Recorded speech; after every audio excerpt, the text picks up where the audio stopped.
You're going to tell me how many months it's going to take you, and I'm going to compare that to the next low bid. And if they can do it quicker, and I have a certain amount, $10,000 a month, and I add that to yours, are you still the low? If you're not, second low's getting it because they can do it quicker. And I'm finding that having projects done quicker is better for everybody.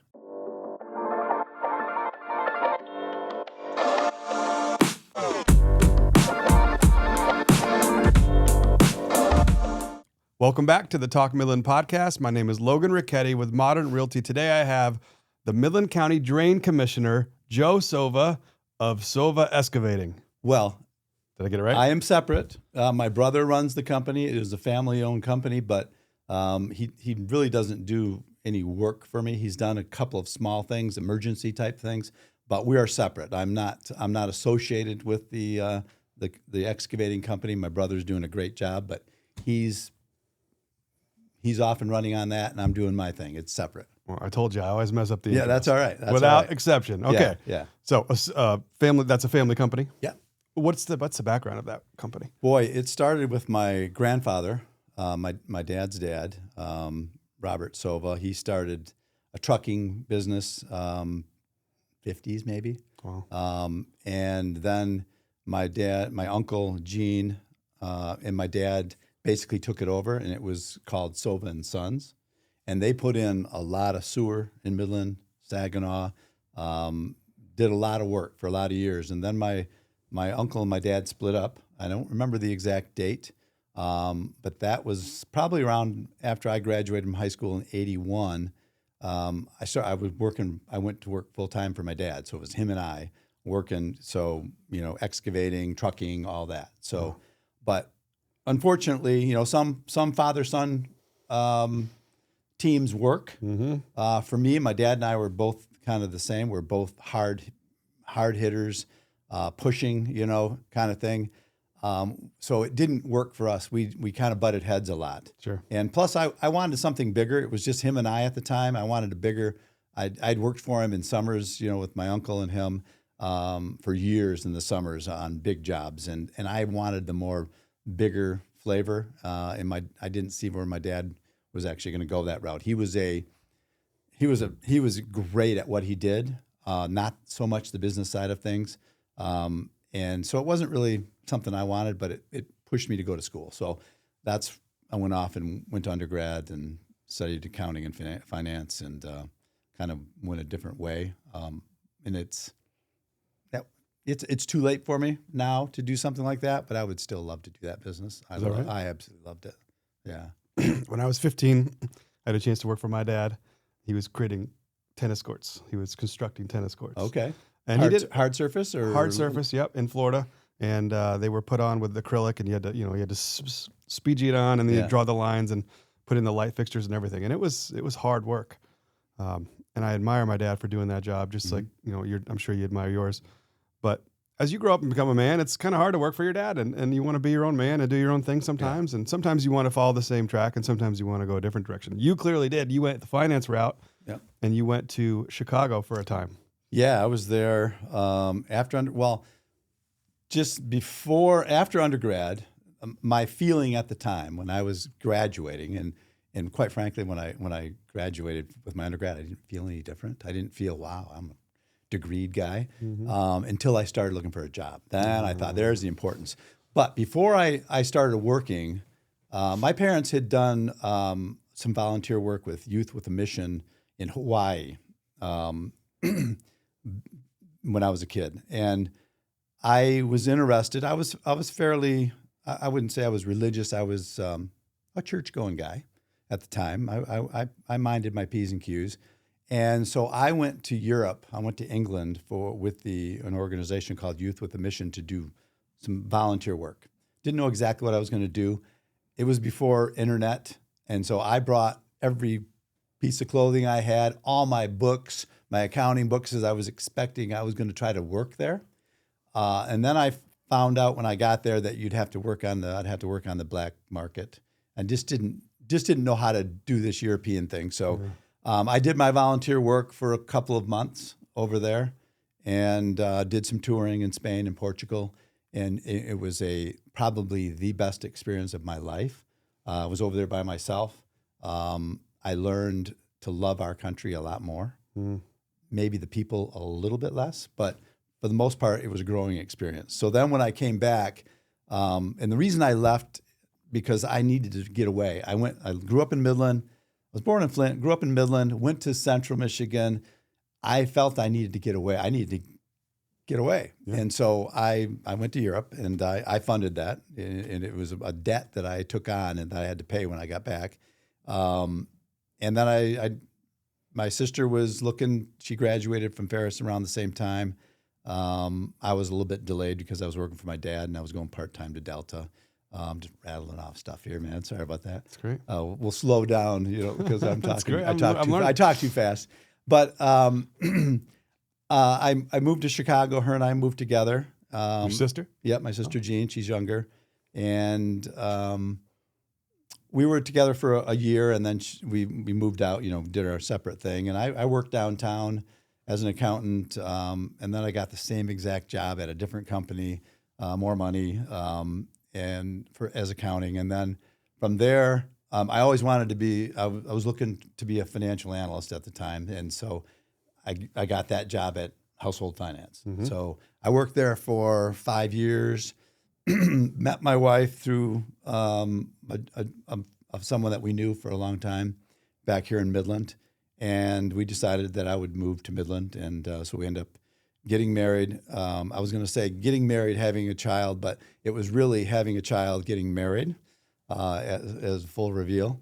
And just, I went to grad school my first year here, banged that out pretty quick, got a job working at Walbro Corporation in the Thumb. And that was a kind of a hike, 70 miles each way. I did it for a little over a year.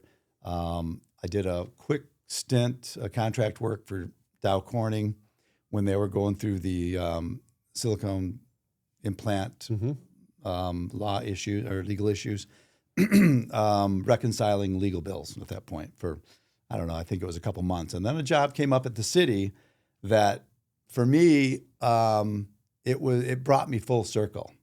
And the reason it brought me full circle is because it was for utilities, and it was we had to come up with a name for my title. It was a newly created title. It was controller for utilities, but then the controller didn't like that, so they changed it to budget analyst. We ended up with budget analyst. I didn't want financial analyst because I already had that on my resume, so it was budget analyst.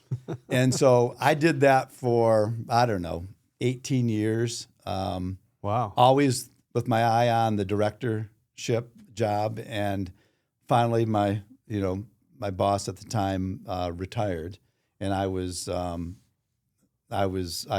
interviewed for it and had to compete for it, but I was awarded the director job. So this is for the county of Midland or the city? Midland. This is city. Okay. This is the city, utilities. So, and this was such a great job for me. My boss at the time, Noel Bush, I knew my stuff, and I knew data, I knew PCs, I knew budgeting, accounting. I didn't need anything from him. I knew what I needed to do, and he gave me the latitude. He gave me the rope. So I was able to create this, this position and just do it, as efficiently as possible. And we had the largest budget at the time, about $28 million. Wow.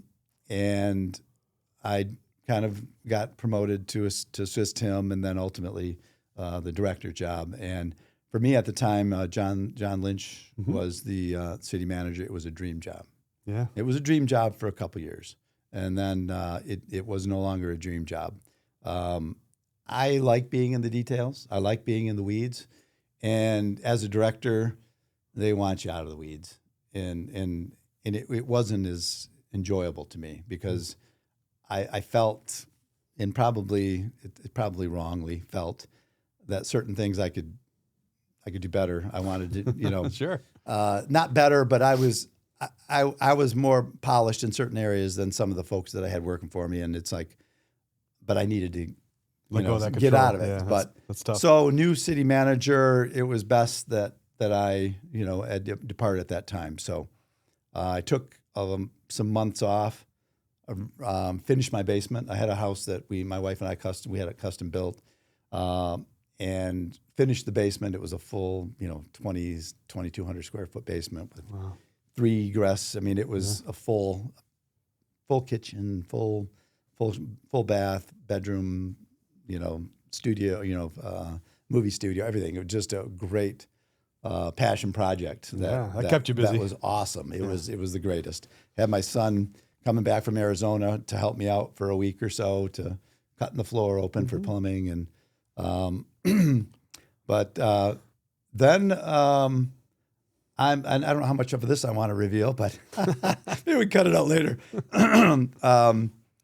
I'm in a steam room at the country club, and I'm talking. I'm looking for a job. I'm decided I'm going to look for a job.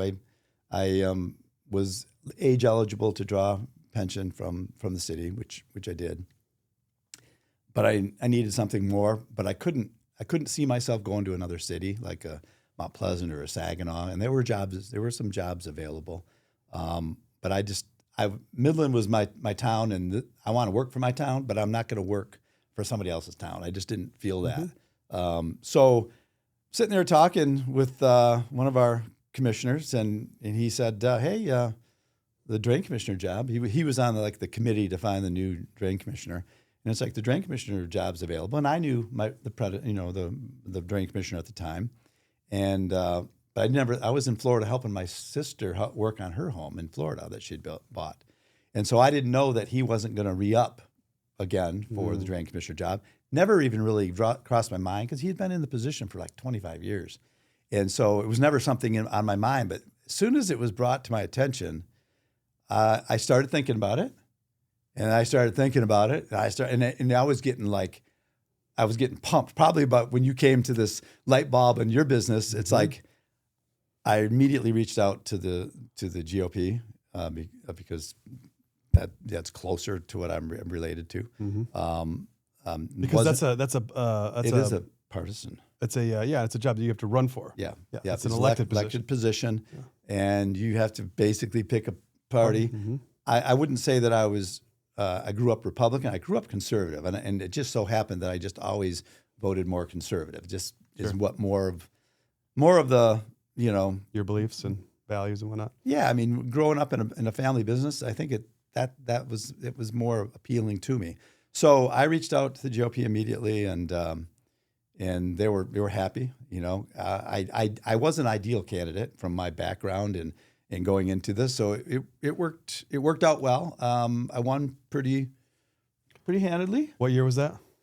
That was the year November 2020, and I started January 1, 2021. Okay, it's a 4-year term. 4-year, okay. yeah. So you ran for re-election in 24. Yeah. Yep. And then won there. So you're the current drain commissioner now. For my second term. Right. Yep. Got it. Yep. Okay. And I have to say, I've been fortunate to have several jobs that I've absolutely loved for that time of my life.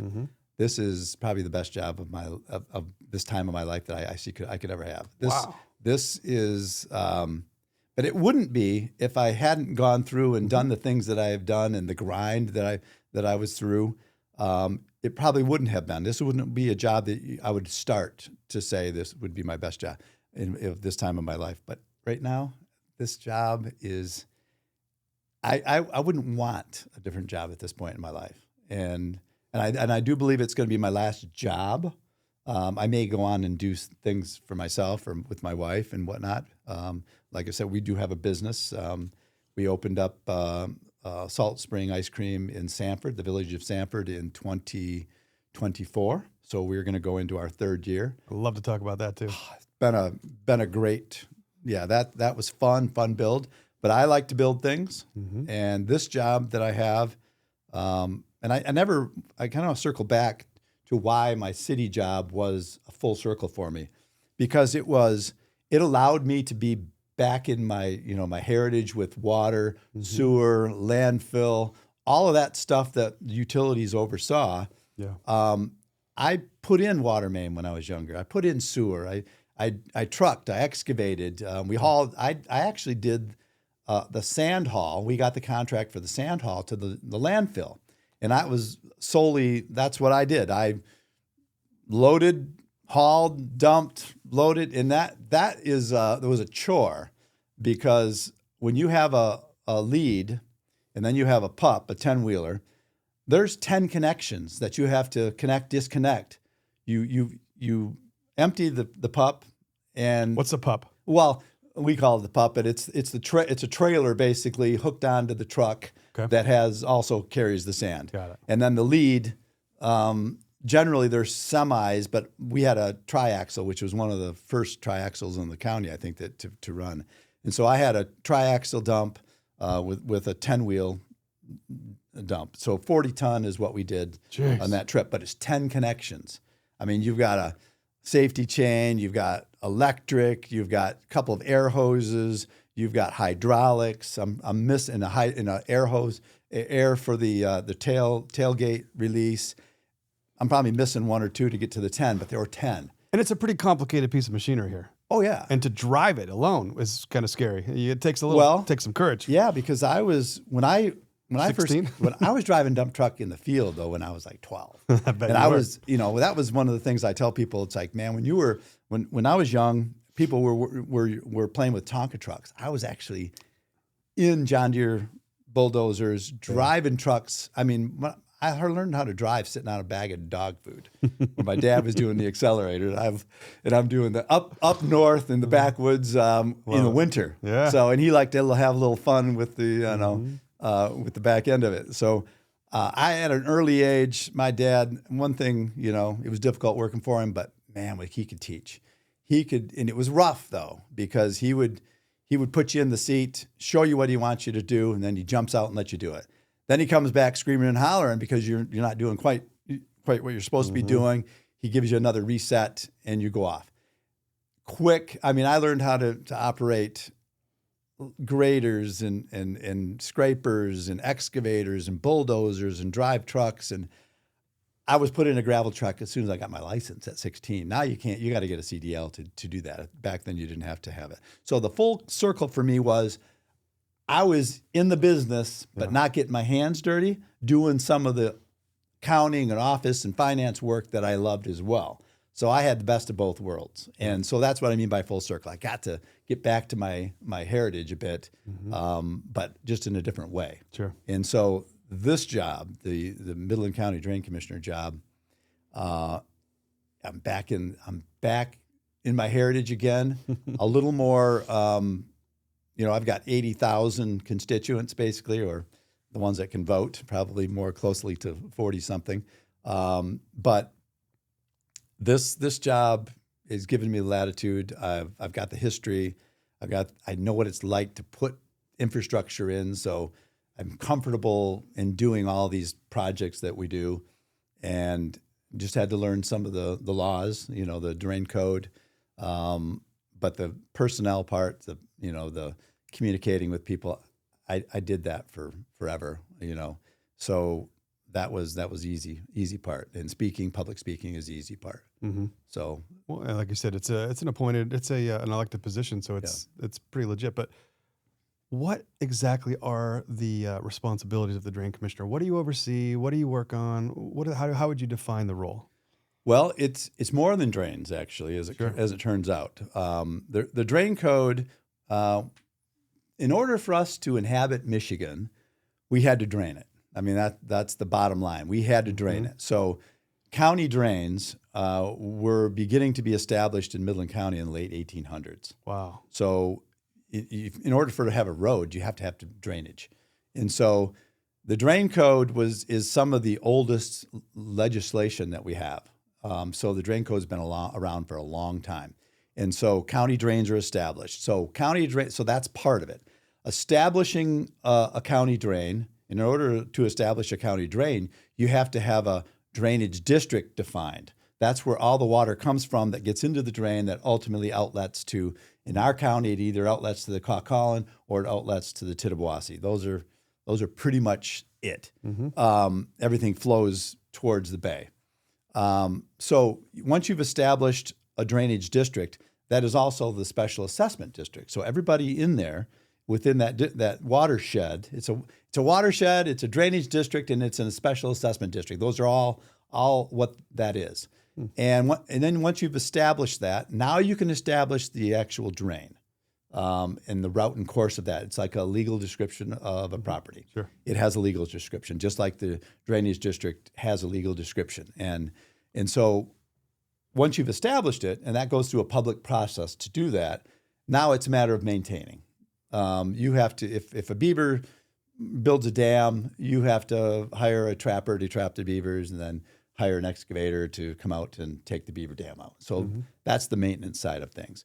Now, there's a difference between maintenance and a petition. And a petition is a full-blown, you're going to look at the entire drain, you're going to get it back to its historical depth with clean any culverts that need to be replaced. You can do that within a petition. And they end up being minimum of about a 2-year process because it's a public process.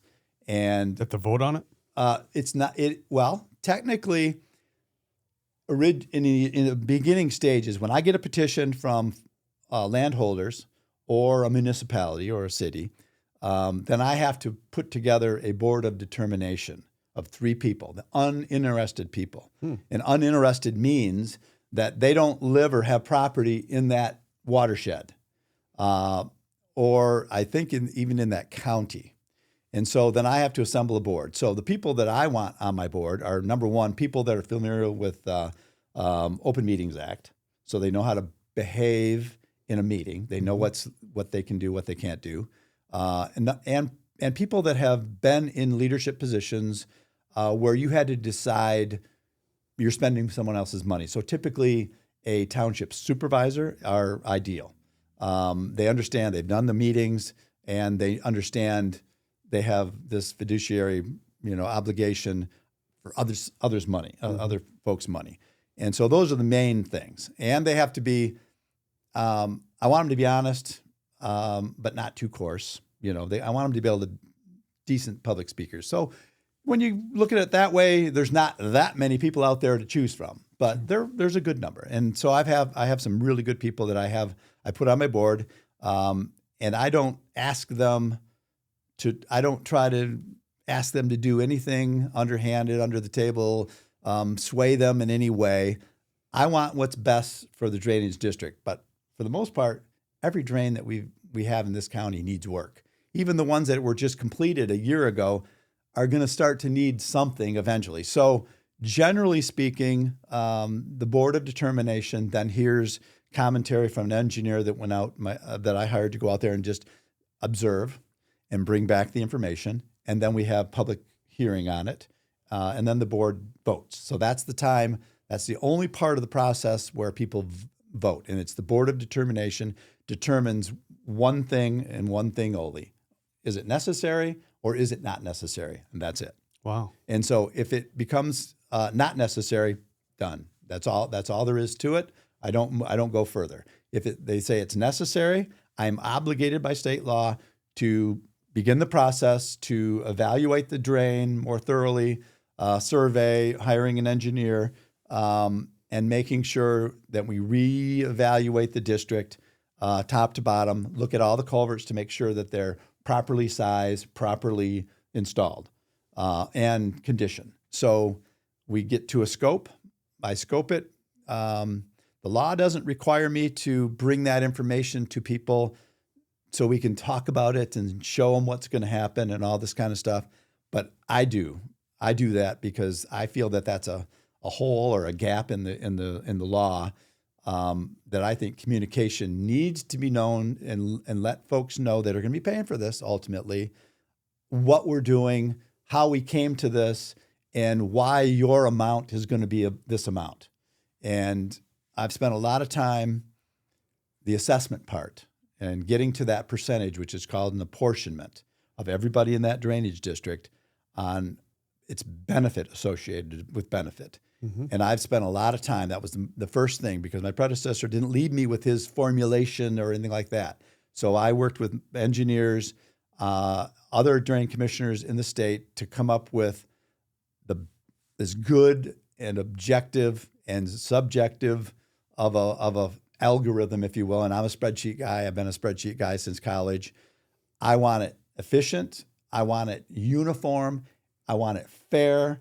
And I don't want all the guesswork. I want to take all the guesswork out of it. So I've got a pretty good system that I can show your property next to your neighbors and why it's slightly different by 6 decimal places. Maybe it's only off by $2, a couple dollars. But I can defend it. Now, most drain commissioners, once they get that apportionment locked in after the public hearing, and then there's no appeal of any sort in court, then they're locked in until they get changed again. I'm not afraid to say how I do mine because I can defend it. I have no problem. Some folks, they just want that to go away and it's locked in. You can't ask questions about it. I'm continuing to define it a little more if there's any more available information to define it, but you got to be careful of what kind of rabbit hole you're going to go down because it costs money if you want to get into every square foot of the soil type on your property. You could do that, but you're going to be, you got to balance it with how much it's going to cost people to get to that. But we have a pretty good system. It's fair. And that's what I can say about it. It is fair. So I have to have 100% of the cost of a project assessed. And so 100% of it's getting assessed, and it's just a matter of what percentage goes where.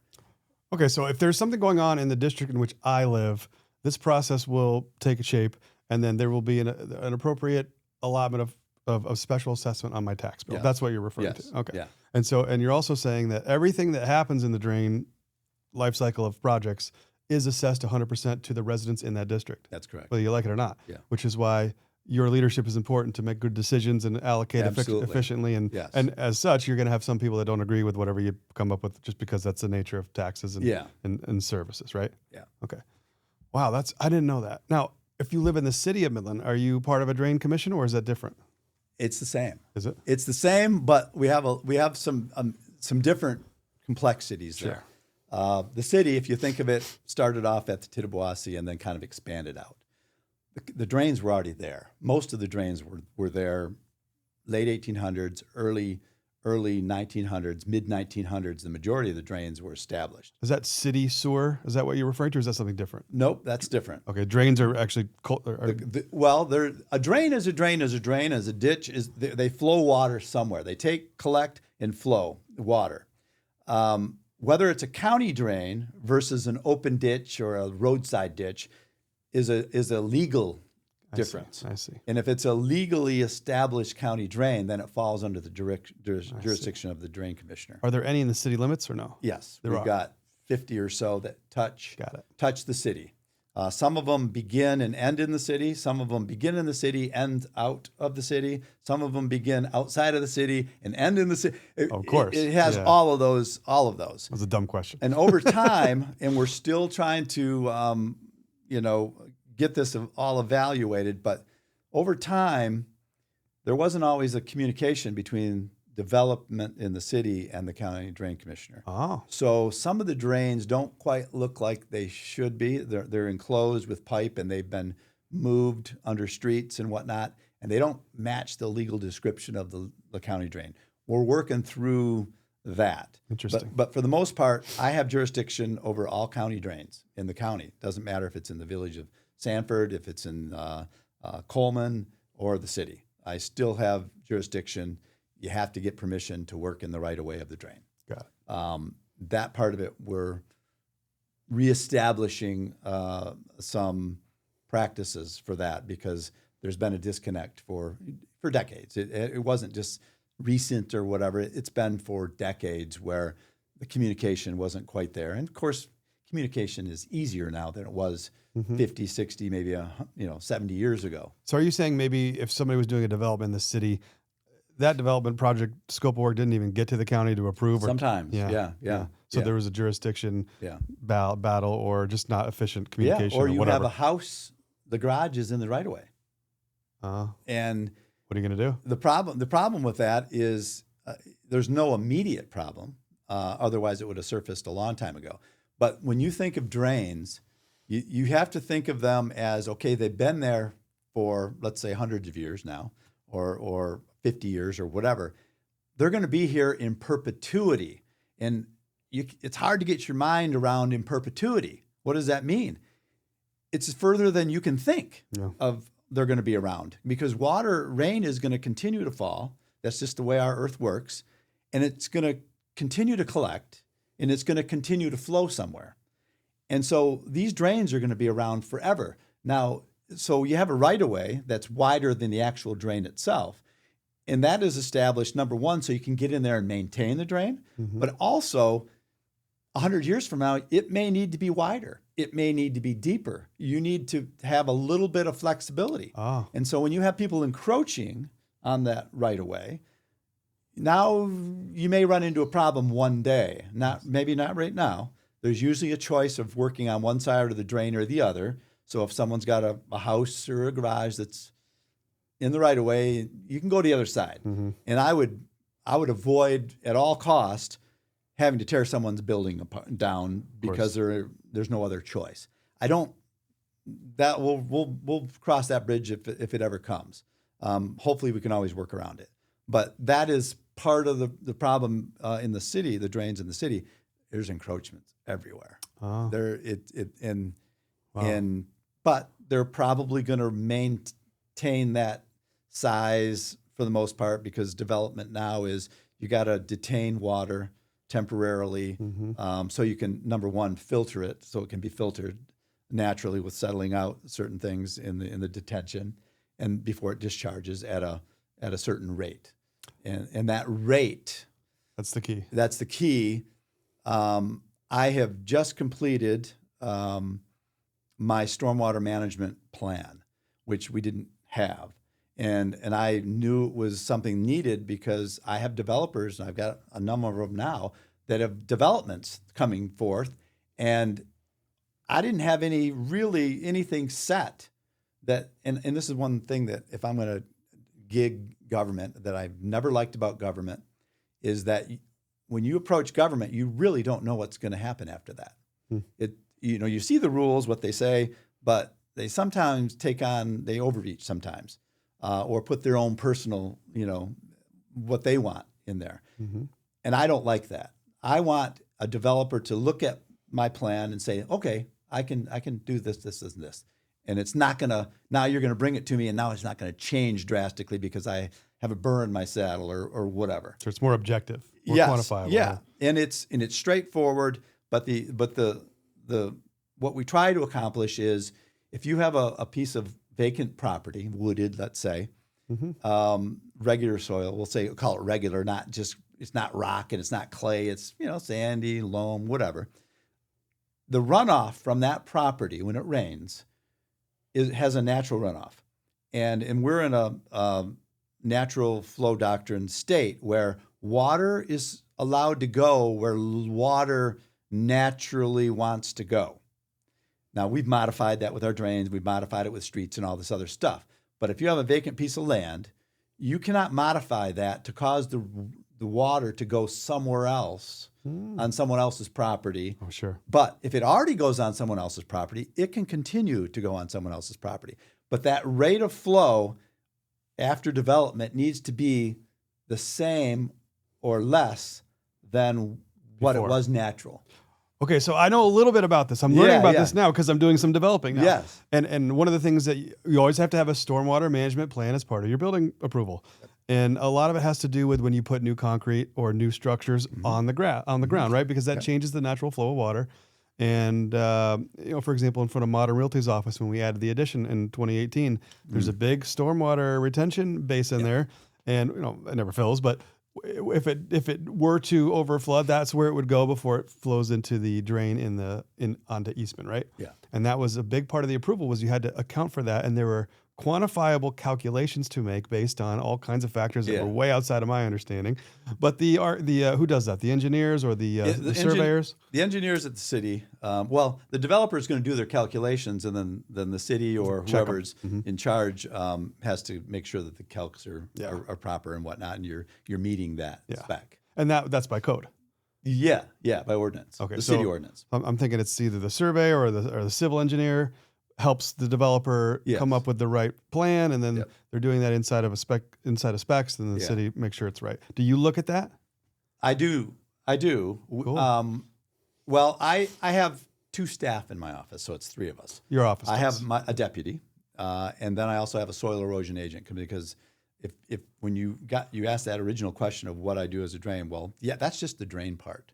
By statute, I'm also on a county Parks and Rec commission. By statute, I'm on the Board of Public Works. I'm also on the board of any lake improvement board, which Sanford Lake Improvement Board, I'm the chair of that, and the Wixom Lake Improvement Board, I'm the chair of that. We do have some Midland properties up there in Gladwin, or on Wixom Lake. What's the other one? Those are by statute and any lake level. Yeah, because it affects all the water and the flow. Yeah. So you're a voting member of those boards, or a managing member? Yes. What's your role on those boards? Like I said, the lake improvement boards I'm the chair of. Okay. And the Board of Public Works I'm the secretary. And on the Parks and Rec, I'm a member.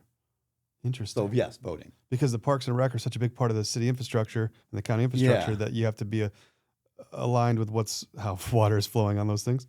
Water flows. It doesn't matter what the purpose of the property is. It's flowing, Holy cow. That's to a or lot. from. That's a lot to handle. It is. It is. And that's why, a person in this position, I've fortunate for my history, it kind of prepared me for it. Public speaking, knowledge of different things, a lot of things, infrastructure, above ground, below ground. It's an ideal position for me. I mean, for me, it's ideal.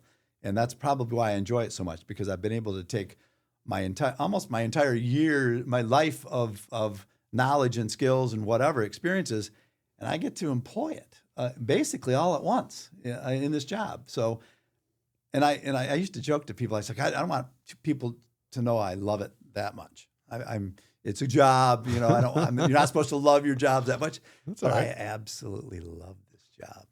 Well, let me ask you about the drain improvements that are going on in Larkin Township right now, because there's a little bit of, I don't want to say controversy is the word, but there's some things going on there. What's the story? Well, there's a lot going on in Larkin. First of all, we did I finished it up when I came into office. It was already started. The Waldo Intercounty Drain, huge. It outlets to the Caw Collins, so it doesn't even go to the city. Okay, so that's from city with the annexed land into the city, or future development? Is that what we're talking about? Or I something don't different? believe any of that's annexed in the city. That's around Monroe Road, closer to Waldo, is the Waskovich subdivision area. Okay. So once Waldo got done, I received 6 petition projects from Larkin to do that whole area. But we had to have the outlet, which is the Waldo, for the most part, for most of those.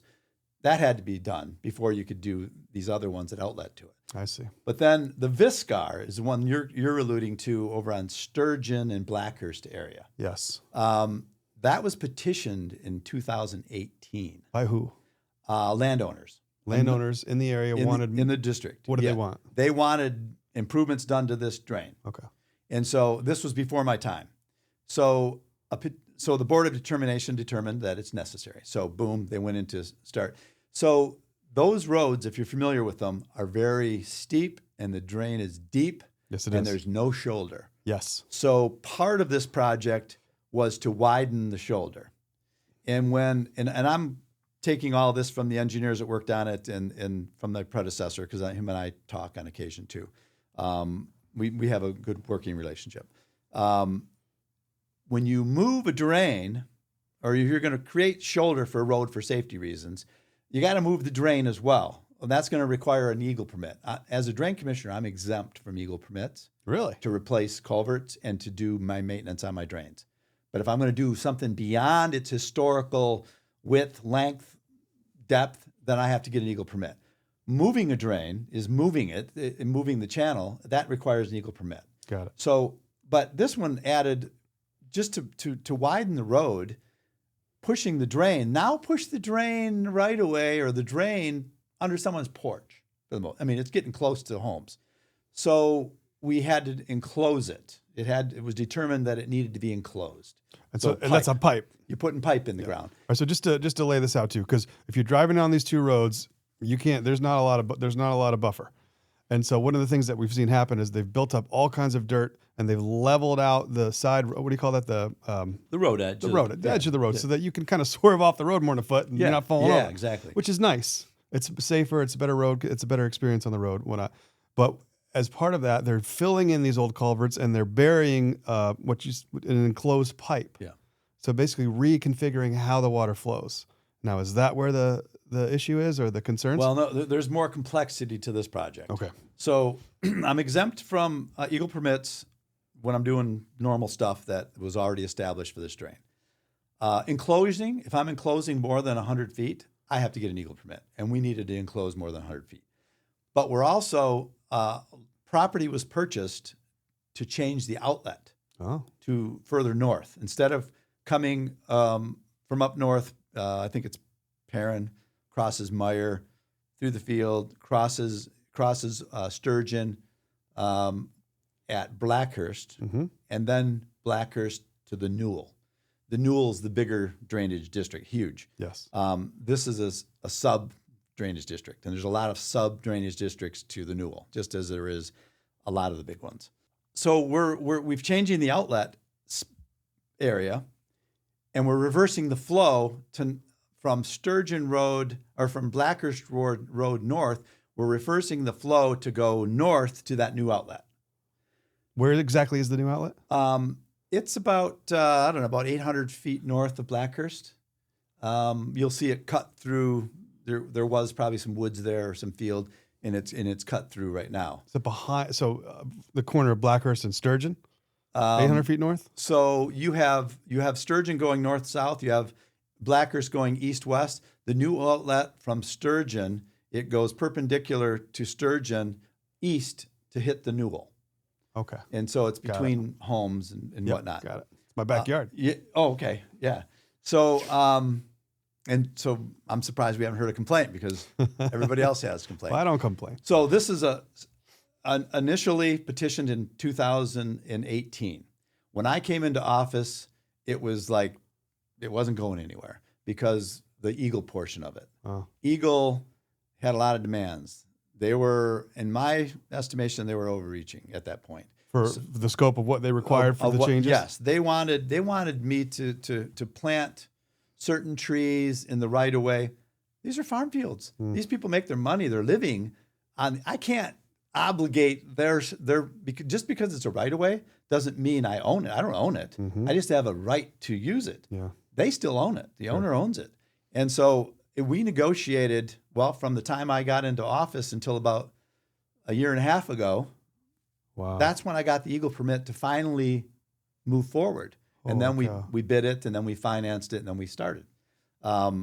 Fortunately for the drainage district, the folks that live in it, a lot of these changes, the things that we did with this drain, were requested by the road commission. So the road commission is paying a good chunk of these improvements. So the drainage district, they're not hammered on this one. This is a pretty low impact. I say low compared to others. Sure. Everything is a big impact to people, but you have a farm, you have 2 miles of farm field. That's a lot of drain, and you're paying for. So it is now. It was supposed to be completed October 30th, substantially completed. It has not been. The contractor's crew is a little too small. I think this is a little too big of a project. They do great work, and that's my problem is that my dilemma is that they do great work. The result is good. It's going to function great. Getting there is difficult because they're over their time now, and so the Sturgeon Road is closed intermittently and for long periods of time, and I think that part is really frustrating people. The management of the project itself, once we have a contract, they own that. The contractor owns that. I got them. The scope is there. They have to do what's been scoped and specified, but how they do it and what order they do it is up to them. Sure. And so it isn't getting done as efficiently as any of us would have liked. It is causing a headache for a lot of folks, not just in Larkin Township, but also Mills Township. I mean, we got people traveling through there, and they want some consistent, some signage that it's going to be closed for a week or whatever, but it's constantly closed, and it shouldn't be if it was done in a different, had a different strategy. But so because they do good work, I can't yank them up. If they did bad work, they weren't doing the right thing, it would have been easy to just say, you know what, we're going to have someone else come in here and finish it. But he does good work. They do good work. So we just have to play it out. Now we're into winter. The conditions aren't great for underground work. You can still work it. Underground isn't frozen. It's usually within that crust area that it gets frozen. But it's difficult to backfill with chunks of ice and solids. So it's a little bit slower, and that's bringing more and more people that are upset. But I've implemented something in my contracts that should eliminate this issue in the future, where you're going to tell me how many months it's going to take you, and I'm going to compare that to the next low bid, and if they can do it quicker, and I have a certain amount, $10,000 a month, and I add that to yours, are you still the low? If you're not, second low's getting it because they can do it quicker, and I'm finding that having projects done quicker is better for everybody. The calls I'm getting, because this has been dragging on and on, is we can't handle all the calls. It's tough. Really? It's tough to handle them because you're not just taking the call. You got to research. You got to find out. You got to have the engineers take a look at it. I got to run out there and look at it and observe, and that all takes time. And so I need to eliminate this in the future or reduce it in the future. And so I think this probably won't happen again. But I got to get through this. We got to get it finished, buttoned up. It's going to work great when it's done. But in the meantime, I apologize to folks. And I could send out a letter, but it's going to cost money that has to get assessed back to people. But I'm not happy with this particular project, but this is just one that has gone this route for the most part. Most of them are pretty smooth. That happens in construction. It's just part of the deal. Not everything goes exactly according to plan every time. It's just the way it is sometimes. And I watched the snow coming down, and that slows them down. And I don't know all the details of everything that's going on, but I know that not everything happens on a perfect schedule all the time. Right, and if it's a little frustrating, we gotta live with that for the greater good of the long term benefit of this project, which was designed by an engineering firm. Is that right? Yeah. Was it Spicer? Spicer Group. Interesting. Spicer Group. I go back and I'm looking at historical records. You always have to delve back in the history to get to current times and why you're here. And I saw the original Spicer. I forgot his first name, but the one that started Spicer Group. Yeah. I saw prints from the '60s, maybe even earlier than that, around the time that he started Spicer Group. So Spicer this is what this branch, their water resources do, is stormwater. And I've had other engineering firms tell me that Spicer's the one they're chasing because they're one of the best out there, and they're local, which helps. I love working with them, and I do work with other engineering firms. It is difficult to work with multiple engineering firms at the same time. The interactions aren't quite the same, and the expectations are a little bit different. They basically know what I need and anticipate what I need, and they know that we're low on the staff, that they do take care of a lot of things that that are just kind of little annoyances that we can do them, but we won't get other things done if we do. So they have been a great part of our team. That they're as good as it gets out there. So if there ends up being a problem with the drain or the execution of the plan, are they liable for that, or who's liable, or who's responsible, I should say? On a petition project, there's a 1-year warranty on it. Is that a good warrant? Is that a good amount? That is, because one of your big things for a drain is that you get vegetative cover. That soil erosion is not good for the drain. It's not good for the the receiving waters. It's not good for the Great Lakes. To have soils just eroding and transmitting and depositing downstream. So soil erosion control is of utmost importance in a drain project. So we have to make sure, now we're in the winter, so anything that he's touching the earth now is not going to grow grass in the middle of winter. Mm-hmm. So he's got a final date. He's got substantial completion date, which is you start the growth, and because we're into winter now, he's not going to get growth. Now it's going to be pushed into the spring as far as getting the growth for the final. We're not going to final it out until the checklist is done. And if he's not done at the final date, he'll be liquidated damages on that. But substantially complete is just what it says. It's mostly complete, but you got to button up some things. And so to button it up, it has to have growth. It has to have vegetative growth. All soil erosion measures are in place. Now, if at the end of all that, the drain's done and it's not functioning well, that's going to come back on me. It's going to come back on Spicer. I would hate to go the next path on how that would get alleviated, but it has to work. It has to function. And it would be addressed immediately, right? It will be made to work. Yeah. Bottom line, it will be made to work. And how this, we do have contingency that we're required to have by law between 10 and 15%. That would probably come out of contingency. If you needed to make an adjustment. If we needed to do that. But the design of it, if it's made the way it's designed, it's going to function. There's no secret to how water flows. I mean, we've known how water flows and the impacts of how much and how fast forever. And so, you've got it on paper, and if it's done according to what's done on paper, it's going to work. It's just going to work. And if it's pipe is even more known. You know what the material's made of. You know what the flow characteristics are.